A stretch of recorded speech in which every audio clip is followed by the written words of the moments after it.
20-year-old student Mohamed Masri joined the December protest at the University of Khartoum over the government's handling of the economy.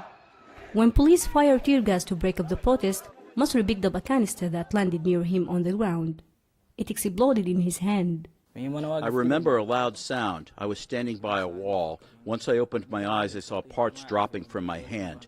When we arrived at the hospital, doctors immediately chopped my hand like this. While recovering from his injury, Masri, in a Facebook post, urged protesters not to give up. Thousands responded, promising Masri they would not let him down. Masri has inspired thousands of young people with his resistance. His injury didn't affect his actions. We already lost what can't be compensated. We don't have any choice but to keep protesting. Authorities shut down the universities, and activists say at least 57 people have been killed in 3 months of protest scenes, including students. The government say it will investigate claims that security used excessive force.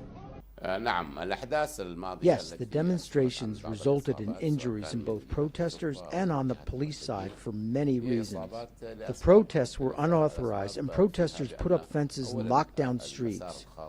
There are ongoing investigations into the injuries of protesters, as well as police and other security forces. There are no results yet, but we're expecting them in the coming days.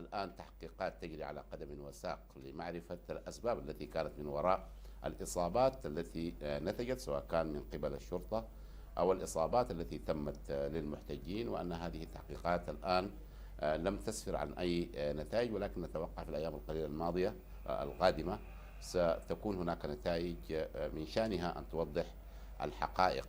The protests were sparked over the government's response to a bread shortage, a sudden tripling of the price. Sudan was already suffering 70% inflation and fuel scarcity. The protest turned into calls for the end of the President Omar al-Bashir's nearly 3 decades in power. As youth, we're looking for a better life. We have many demands. We can postpone studying for now. It's not a big deal. Our future can be restored, but the country's future can't be delayed. After he recovered, Masri organized a protest in his hometown, Abri, attracting hundreds of supporters. He says a top hunt won't stop anyone who has a will to see change in Sudan. Naba Muhyiddin for VOA News, Khartoum.